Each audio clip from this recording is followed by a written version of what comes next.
Nama saya Ahmad Gaus. Buku ini berjudul Era Ketika Agama Menjadi Warisan Kultural Milik Bersama.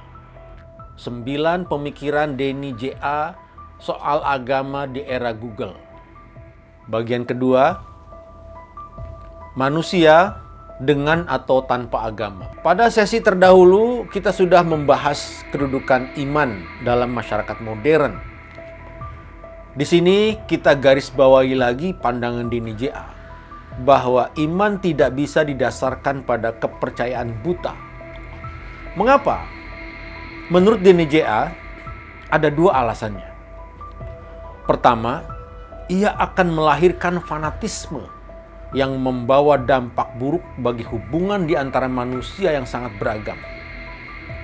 Saat ini manusia mencari hazanah spiritual yang mendukung terciptanya perdamaian dunia dan sekaligus mendamaikan hati mereka.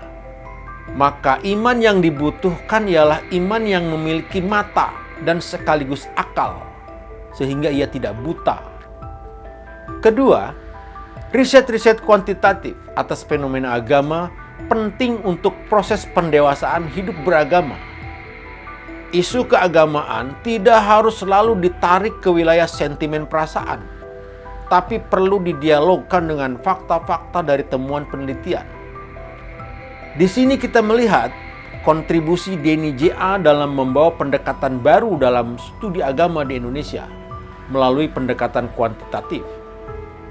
Melalui pendekatan ini, kita dapat memperoleh ukuran untuk membandingkan kehidupan agama dan kemajuan masyarakat. Agama tidak boleh lagi hanya dipahami semata-mata sebagai urusan doktrin.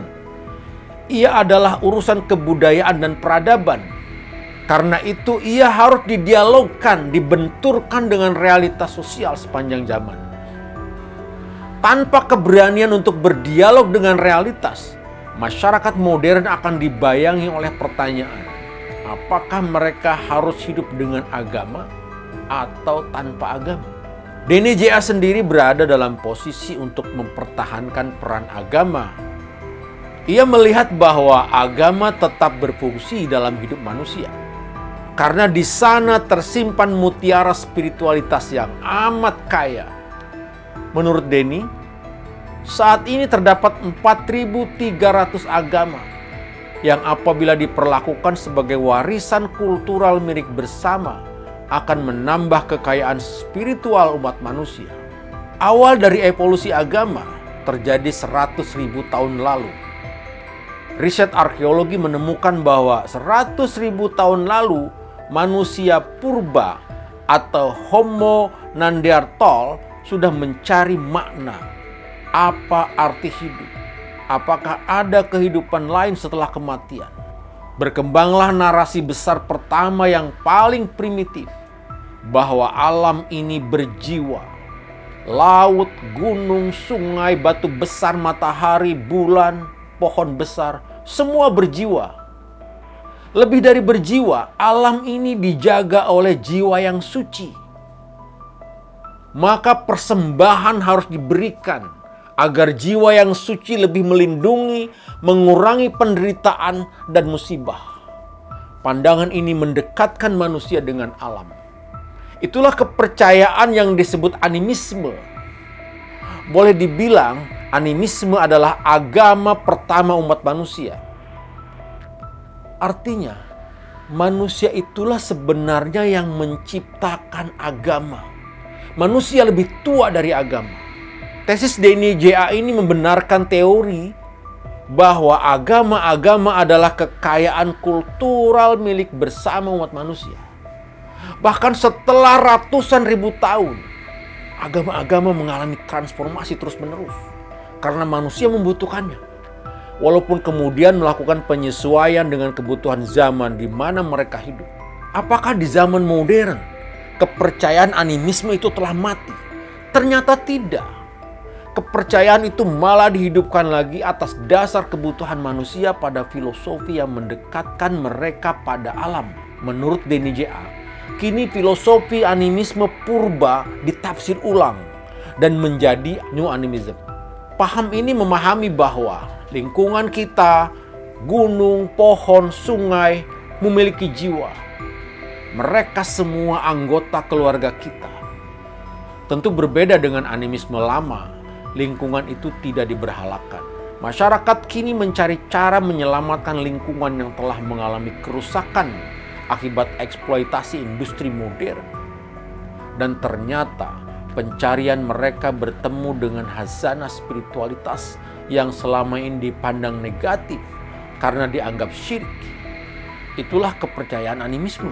Salah satu contohnya, James Lovelock dan Lynn Margulis, seorang kimiawan dan mikrobiologis, mengembangkan hipotesa GAIA sejak tahun 1970 yang memandang bumi sebagai organisme hidup di mana komponen biotik atau komponen hidup dan abiotik tak hidup saling berinteraksi untuk menjaga kondisi lingkungan yang sesuai bagi kehidupan. Sebagai nama atau istilah, animisme mungkin ditolak karena terkesan purba dan dianggap syirik oleh kaum beragama monoteis. Namun sebagai bentuk penghayatan spiritual, ia tidak mati, bahkan terus mengalami transformasi. Ia eksis bersama 4.300 agama yang berbeda-beda yang kini dianut oleh umat manusia di berbagai penjuru dunia. Banyaknya agama di dunia ini menunjukkan bahwa manusia yang berbeda-beda membutuhkan agama yang berbeda-beda. Sebab tidak mungkin kita membayangkan semua orang di berbagai belahan dunia memeluk agama yang sama.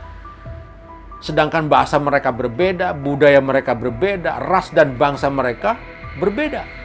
Namun perlu dicatat bahwa kini telah muncul kecenderungan yang mana agama mulai dipandang sebagai pemicu konflik dan permusuhan sosial. Di mana ada kekerasan, perang, dan terorisme, maka di balik itu ada agama yang berperan menyulut apinya. Inilah yang membuat masyarakat modern menjadi skeptis terhadap agama. Jumlah pemeluk agama formal kian menyusut. Tempat-tempat ibadah, terutama di negara-negara maju, mulai sepi, ditinggalkan oleh pemeluknya. Bahkan, kata Denny J.A., jumlah orang yang tidak menganut agama formal berada di urutan ketiga setelah Kristen dan Islam. Tidak menganut agama formal bisa berarti ateis, agnostik, atau memilih menjadi spiritualis yang tetap percaya pada hal-hal supranatural. Munculnya kelompok-kelompok spiritualis non-agama yang biasa disebut New Age memang menjadi tantangan tersendiri bagi agama-agama.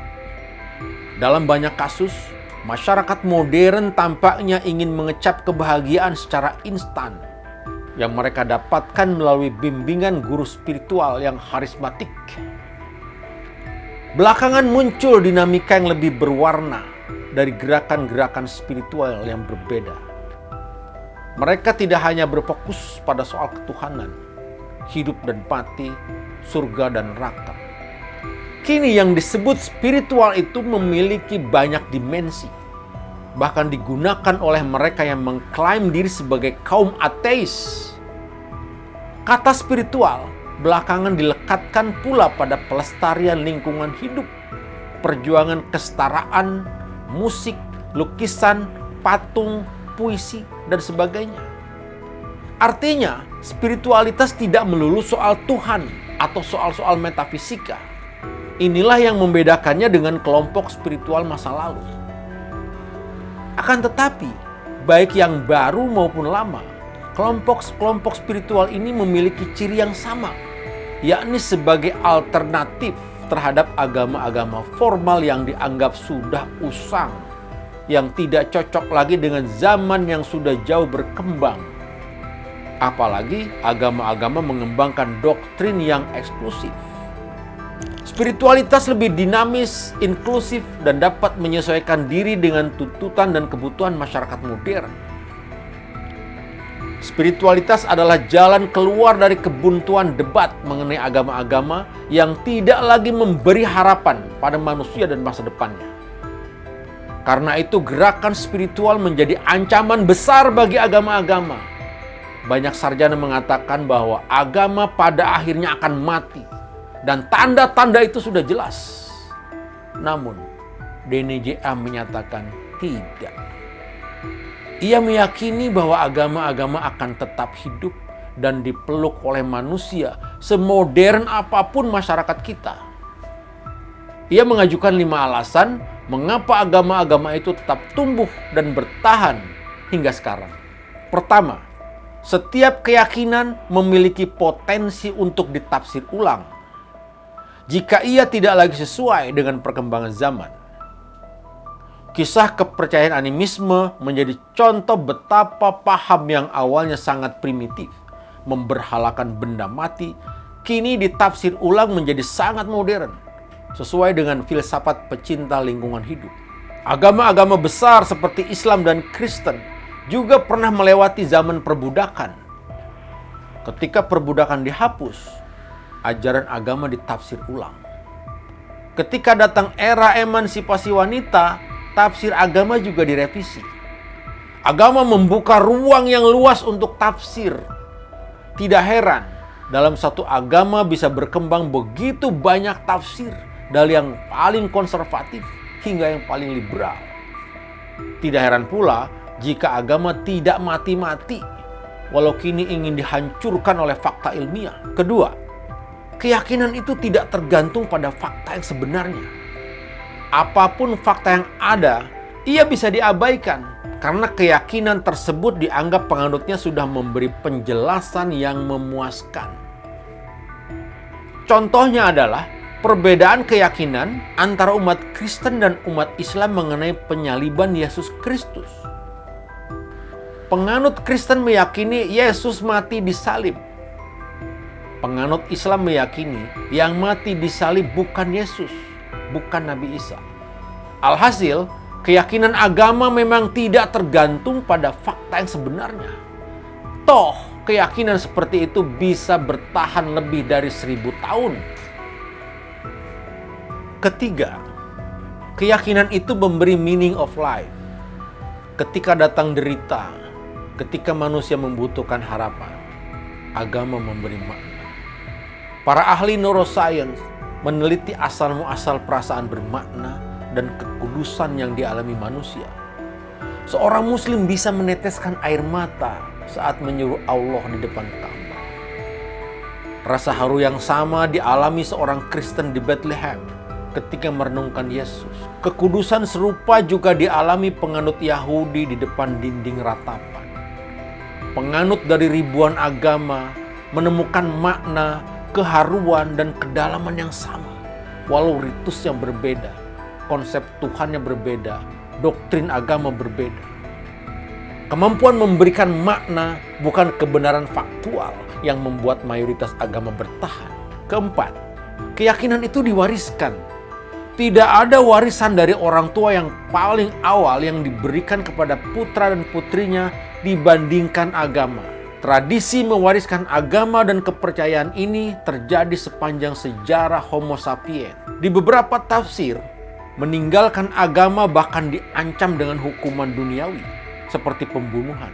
Hanya sedikit sekali jika dihitung dengan persentase, anak-anak tumbuh dewasa yang bisa meninggalkan agama warisan orang tua. Dengan cara ini, agama bertahan dari zaman ke zaman. Kelima, pencarian makna tak pernah henti. Kebutuhan narasi untuk memahami hal-hal yang eksistensial melekat dalam psikis manusia. Sementara pengalaman dan pengetahuan terus tumbuh dan berbeda. Menurut DNJA, keragaman persepsi, pengalaman, dan pengetahuan manusia itulah yang menjadi ibu dari lebih dari lahirnya 4.300 agama.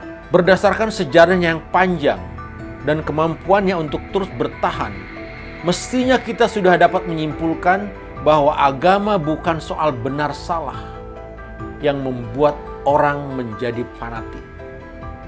Agama adalah dokumen peradaban yang mesti dihargai. Bahkan mereka yang tidak lagi percaya pada agama, termasuk kelompok ateis, masih dapat menikmati agama sebagai kekayaan kultural, sebagaimana mereka menikmati kekayaan adat istiadat yang berbeda-beda. Jadi, persoalan manusia dan masyarakat modern bukanlah hidup dengan agama atau tanpa agama, melainkan mengubah persepsi terhadap agama dari dogma menjadi budaya, dari doktrin menjadi peradaban. Dengan begitu, penduduk bumi akan memiliki masa depan yang lebih baik dengan saling menghargai hazanah bersama umat manusia.